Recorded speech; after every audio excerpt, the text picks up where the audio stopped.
Au nom du Père et du Fils et du Saint-Esprit, ainsi soit-il. L'épître de la messe aujourd'hui commence avec ces paroles très importantes.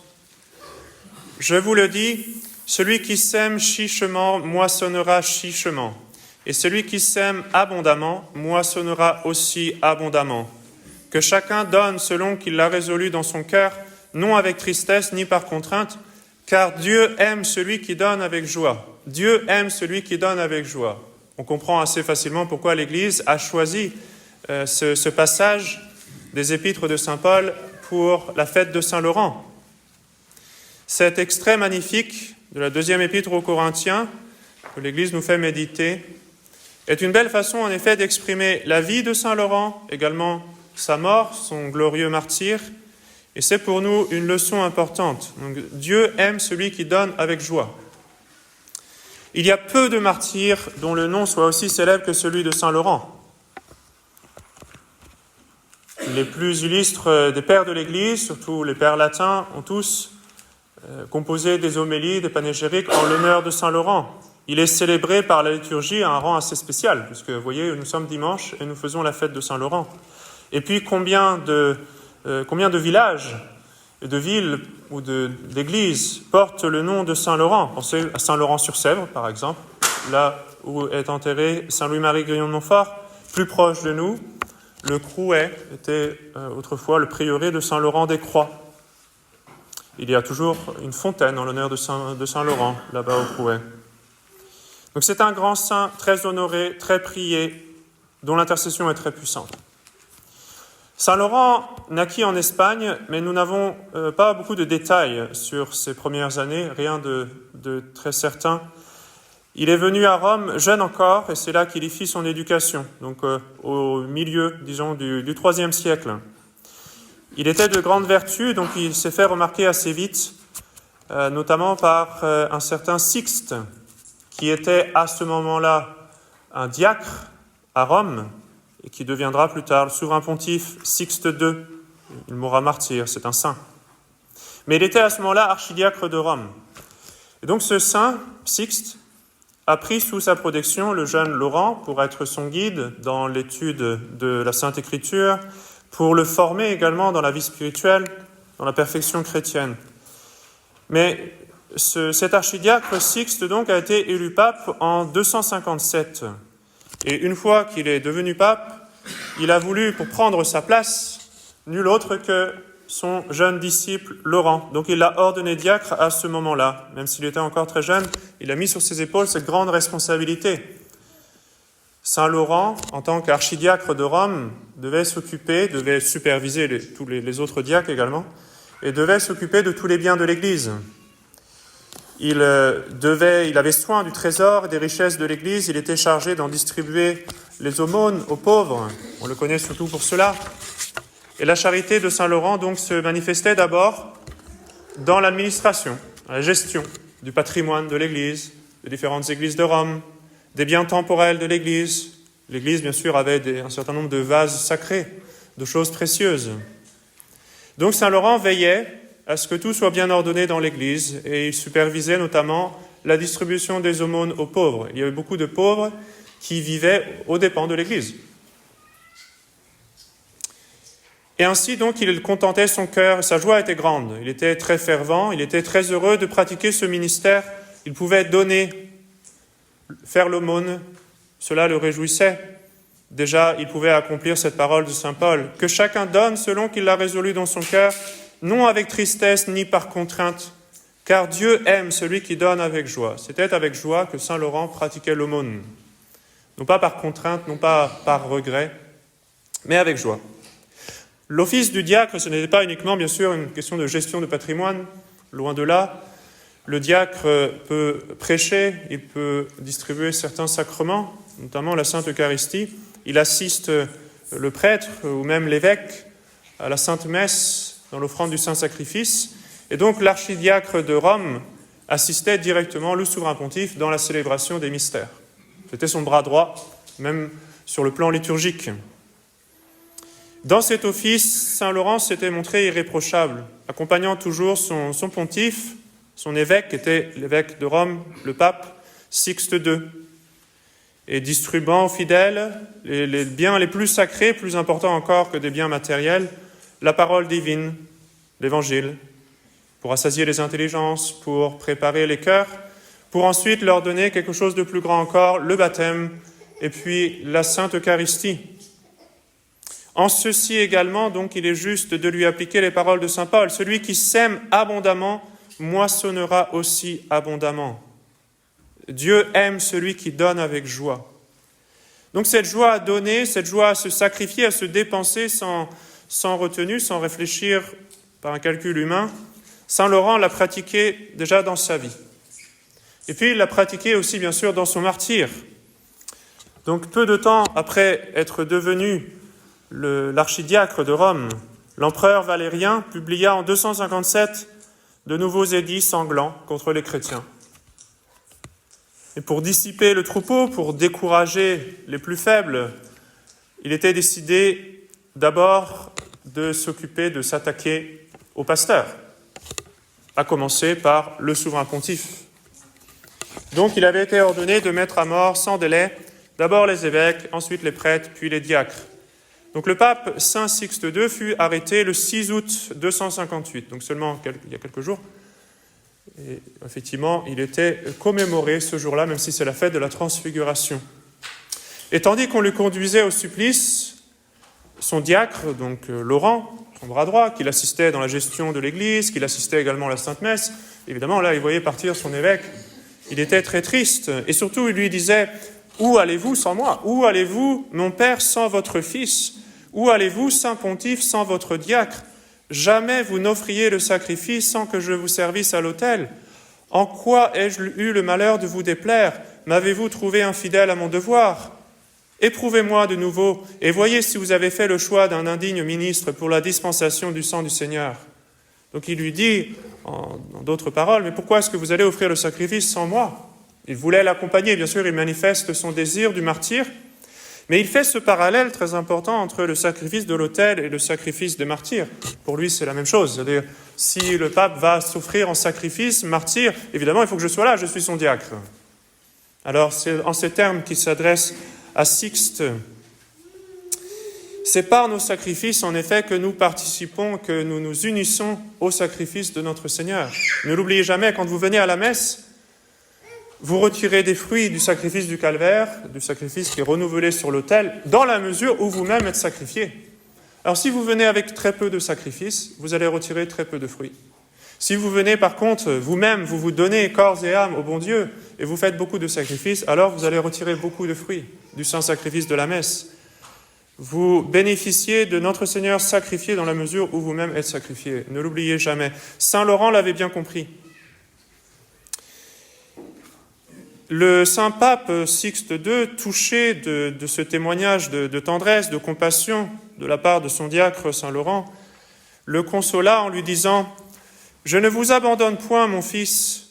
Une épreuve plus grande et une victoire plus glorieuse vous sont réservées, à vous qui êtes dans la force et dans la vigueur de la jeunesse. Pour moi, je suis épargné à cause de ma faiblesse et de mon grand âge.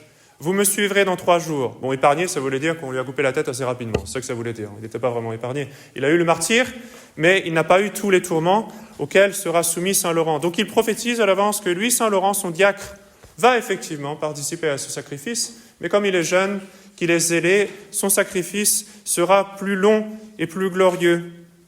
Alors imaginez la joie de saint Laurent à ce moment-là d'entendre ces paroles de son pontife. Ouf, il ne m'a pas abandonné, il ne m'a pas laissé. Au contraire, j'aurais beaucoup à souffrir pour notre Seigneur. Donc c'est une grande joie qui inonde le cœur de saint Laurent à ce moment-là. Et puis son évêque, donc Sixte, lui le charge à ce moment-là de distribuer sur le champ aux pauvres les trésors de l'Église, parce qu'il savait que les Romains allaient vouloir s'en emparer. Les païens.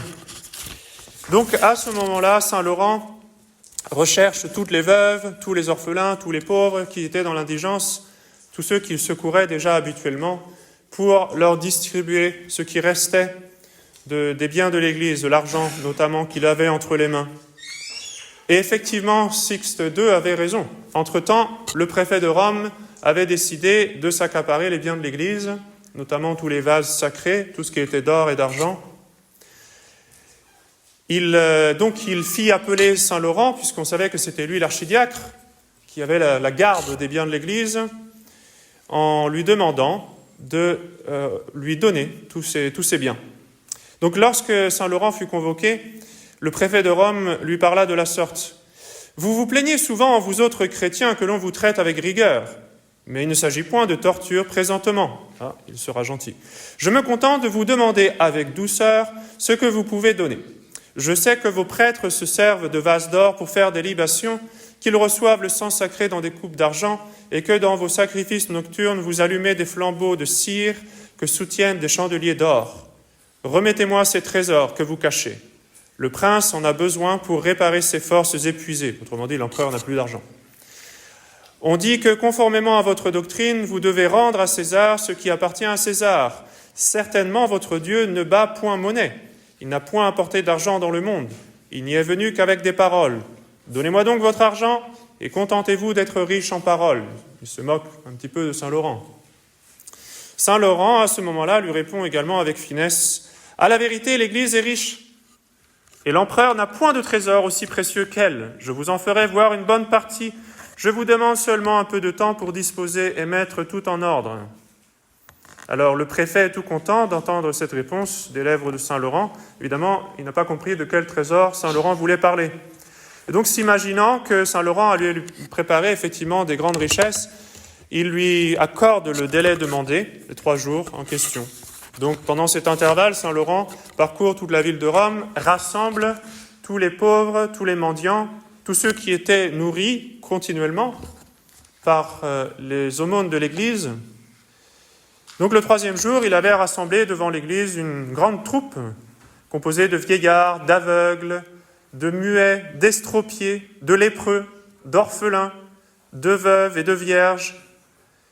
Et là, il alla ensuite trouver le préfet pour l'inviter à venir voir les trésors dont il lui avait parlé. Bien sûr, celui-ci, en approchant de l'église, fut assez étonné de voir tout cet attroupement devant l'église. Qu'est-ce que c'est que ces histoires? Il commence à regarder Saint Laurent en se disant qu'est-ce qui manigance. Il lui demande surtout de voir les trésors que Saint Laurent lui avait promis. Et donc Saint Laurent lui répond à ce moment-là « L'or que vous désirez avec tant d'ardeur est un vil métal et la source ordinaire de toutes sortes de crimes. L'or véritable, c'est la lumière du ciel dont jouissent ces pauvres présents à vos yeux. Vous voyez dans la personne de ces pauvres les trésors que je vous ai promis de vous montrer. J'y ajoute les perles et les pierres précieuses, ces veuves et ces vierges consacrées à Dieu. L'Église, dont elles sont la couronne, devient par elles l'objet des complaisances de Jésus-Christ. Elle n'a point d'autre richesse. Vous pouvez vous en servir pour l'avantage de Rome, celui de l'empereur et le vôtre. » Effectivement, c'est ce qui se passera finalement. Donc il exhorta à ce moment-là également le préfet à faire pénitence, à regretter ses péchés et à faire lui-même l'aumône. Évidemment, le préfet n'était pas disposé à le faire. Et donc, pris d'un excès de rage, à ce moment-là, le préfet s'écria « Comment oses-tu me jouer, malheureux ? C'est donc ainsi que tu insultes les haches et les faisceaux qui sont les symboles du pouvoir romain. Je sais que tu désires la mort. Et c'est la suite de ta vanité frénétique. » Je pensais qu'il était fou. « Mais ne t'imagine pas mourir sur le champ. Je prolongerai tes tortures afin de te rendre la mort plus douloureuse. Tu ne mourras que par degrés. » Il savait que Saint Laurent voulait mourir. Il savait que Saint Laurent avait l'espoir du ciel. Mais, se disait-il, détrompe-toi, ce ne sera pas une mort rapide. Je vais te torturer. Et donc, une fois qu'il a dit ça à Saint Laurent, effectivement, il a ordonné de préparer un grill de fer très grand qu'on disposerait sur des charbons à moitié allumés, des braises, donc pour cuire Saint Laurent à feu doux. Et Saint Laurent a été placé, effectivement, attaché sur ce grill. Et donc, imaginez un peu les souffrances qu'on pouvait ressentir à ce moment-là. Et petit à petit, la chair qui commence à griller, à crépiter. Et puis, vous pouvez imaginer un peu l'odeur qui émanait de cette torture. Les païens, eux, voyaient ce qu'ils voyaient naturellement, un corps qui cuisait petit à petit et une odeur de chair grillée.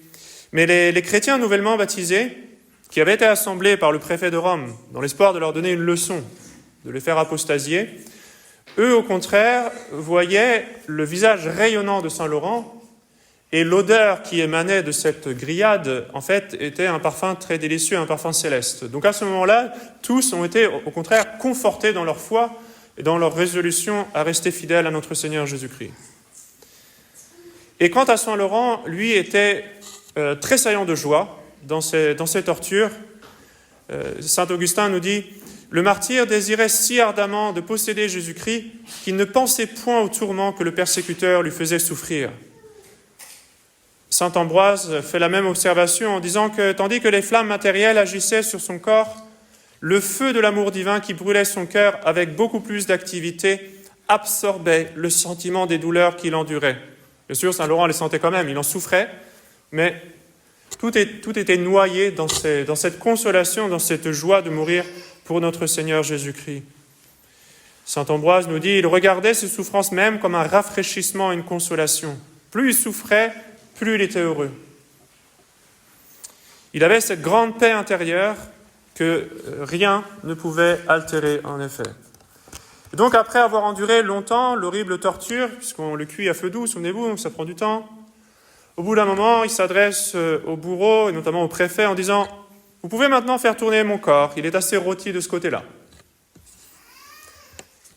Les bourreaux le tournent, parce que le préfet, évidemment, il est enragé de l'audace de Saint Laurent de lui adresser ce genre de paroles.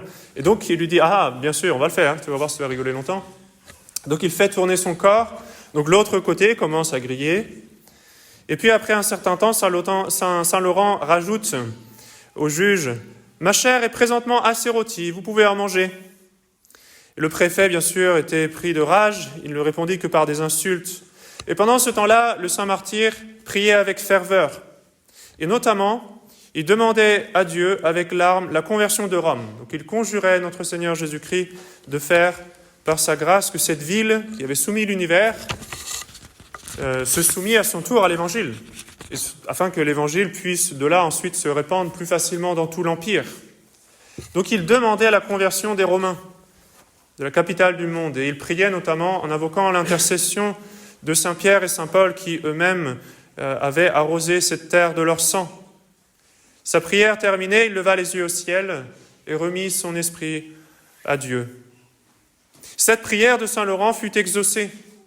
Et de même qu'on attribue la conversion de Saint Paul à la prière de Saint Étienne, diacre lui aussi, premier martyr, eh bien on attribue à Saint Laurent la conversion assez répandue, assez générale, qui a eu lieu peu de temps après son martyre. Et c'est encore avec joie que Saint Laurent avait tout donné et s'était donné lui-même. Et cette offrande fut particulièrement agréable à Dieu. Elle a été faite dans la joie. Souvenez-vous de ces paroles de Saint Paul, encore une fois. « Je vous le dis, celui qui sème chichement moissonnera chichement, et celui qui sème abondamment moissonnera aussi abondamment. Que chacun donne selon qu'il l'a résolu dans son cœur, non avec tristesse ni par contrainte, car Dieu aime celui qui donne avec joie. » Bien chers fidèles, quand nous lisons, quand nous entendons ce récit héroïque, ces exemples d'héroïsme chrétien, nous sommes bien sûr, je l'espère, portés à l'imiter. Nous voulons faire pareil. Imitons cette joie dans le sacrifice de Saint Laurent. Il n'y a pas de plus grande joie sur la terre que de vivre et de mourir pour notre Seigneur Jésus-Christ. Rien sur la terre ne s'approche de cet honneur et de cette joie. Il n'y a pas sur la terre de plus grande joie que de servir les pauvres de Jésus-Christ. Il n'y a pas de plus grande joie sur la terre que d'offrir le saint sacrifice et de pouvoir unir notre propre sacrifice à celui de notre Seigneur Jésus-Christ. Or, justement, c'est une joie que nous pouvons avoir tous les jours. Tous les jours, nous avons l'honneur de vivre chrétiens, disciples de notre Seigneur Jésus-Christ. Tous les jours, nous avons l'honneur, la gloire et je dirais la joie de porter notre croix. Tous les jours, nous pouvons faire du bien autour de nous. Celui qui donne peu aura peu de joie. Celui qui se sacrifie peu aura peu de joie. Celui qui aime peu aura peu de joie. Si vous avez peu de joie, peut-être c'est parce que vous ne donnez pas suffisamment au bon Dieu. Vous gardez trop de choses à vous. Vous résistez. Celui, au contraire, qui est généreux sera généreusement comblé par le bon Dieu. Encore une fois, une dernière fois, souvenez-vous des paroles de saint Paul. Celui qui sème chichement moissonnera chichement. Et celui qui sème abondamment moissonnera aussi abondamment. Que chacun donne selon qu'il l'a résolu dans son cœur, non avec tristesse, ni par contrainte, car Dieu aime celui qui donne avec joie. Au nom du Père et du Fils et du Saint-Esprit, ainsi soit-il.